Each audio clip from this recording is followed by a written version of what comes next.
Cancer is something that everyone, no matter what age you are, will have to deal with in one way or another in a lifespan.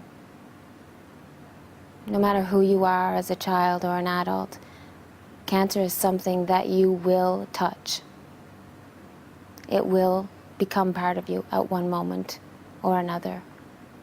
Not necessarily, I'm not saying you're necessarily going to get cancer. I'm saying that most likely someone close to you will get it.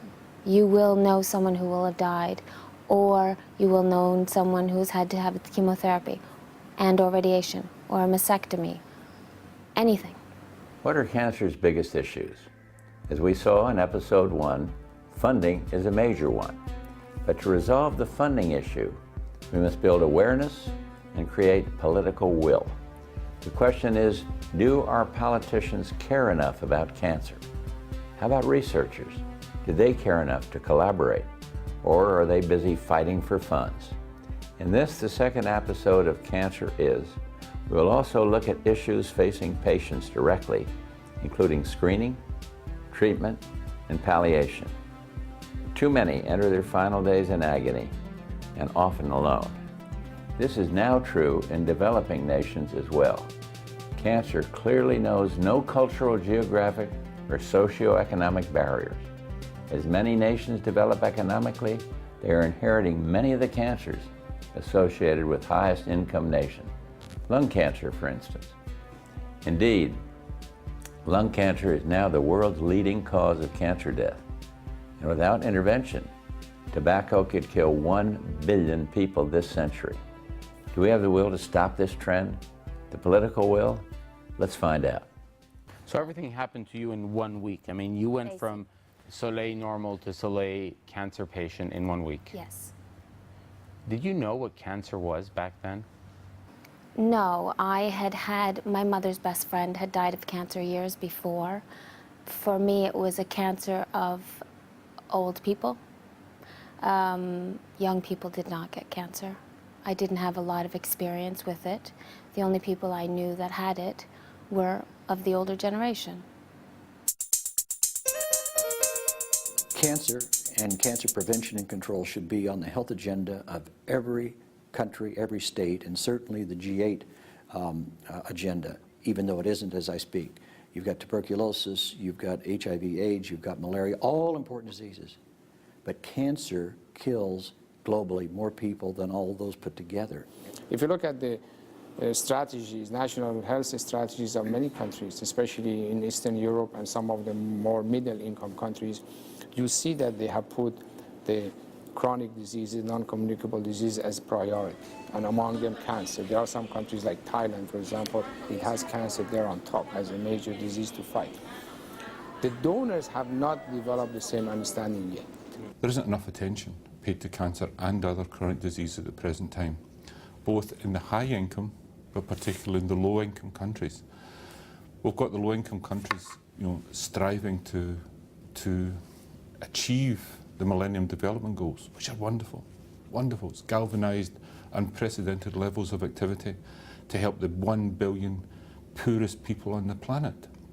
But there's no mention of cancer. There's no mention of other chronic disease in that.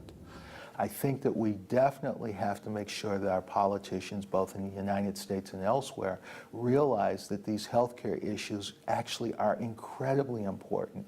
The one thing that the AIDS activists have done and did very well in the late 1980s, early 1990s is actually get HIV/AIDS on everybody's agenda, make the politicians realize this is a concern of the populace. We need to do the exact same thing with chronic diseases such as cancer. It's too big a problem to ignore. It is too big and too frightening a problem. It is a pandemic, and it cannot be ignored anymore. This is going to far outweigh many of these communicable diseases. And until we have strategies to deal with cancer, our lifespan could go backwards. I'm not angry at any of the organizations that do not currently engage in cancer promotion or understanding.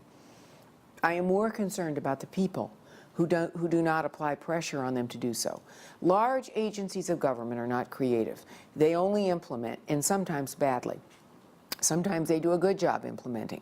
But They will only change direction in the middle of a great sea. If you look at it, each of these organizations is a great ship, and they turn in a wide arc. They don't turn suddenly. And they only turn when the currents are so strong that they need to turn.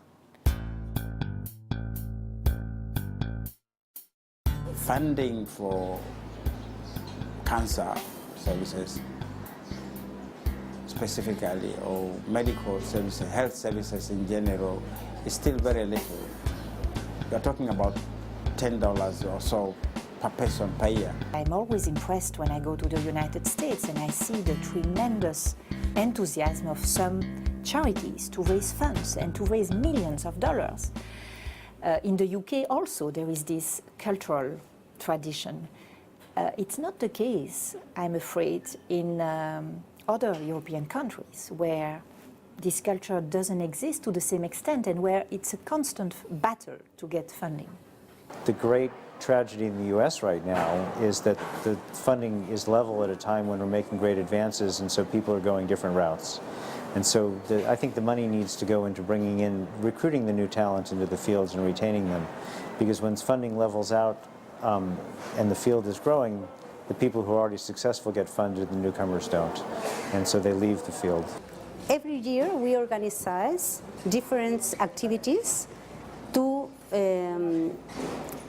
get funds to do our job, because here come very many people that don't have money to buy their medicines. Famous restaurants in Brussels offer a table of for 10 persons one evening, and we sell the tables 2,500 euros, and the donors don't know in which restaurant they will go that evening. So the evening starts with a reception in the city hall, and during this reception the mayor draw the tables, and it's only at that moment that the donors know in which restaurant they will go that evening. Because I've treated so many people in the country, I'm often in a position of asking them for support in terms of philanthropy to the cancer cause, and have been reasonably successful in that. A patient of mine who had cancer 12 years ago, and she's now cured and she's thankful. So one day we were talking, and I said, I would love to be able to build a center in Val-d'Hebron that would take care only of patients with breast cancer. That would be nice, that would be a place that people would feel well treated, and that would be wonderful. And she said, what were you thinking about? Well, I'm thinking about, an important center. And I said, well, how much would that cost? He said, well, it's going to cost this. I said, okay, I'm going to help you. And I said, well, and I said, sure. And what do you mean you're going to help me? He said, I'm going to pay for it. So this center is paid in full. A couple of years ago, a very generous Australian by the name of Mr. Greg Poach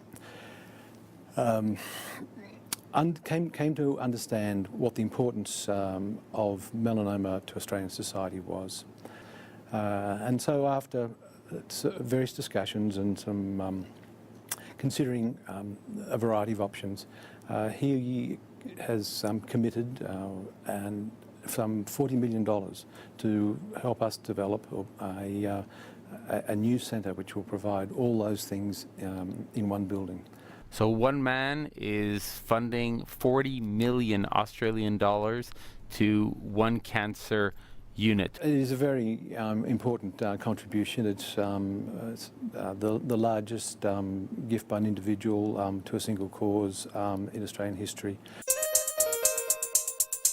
I think increasingly I feel part of a global cancer community, in that none of us in isolation can conquer cancer working on our own. So from Oxford we've reached out to collaborators in many other parts of the world. We have very strong collaboration.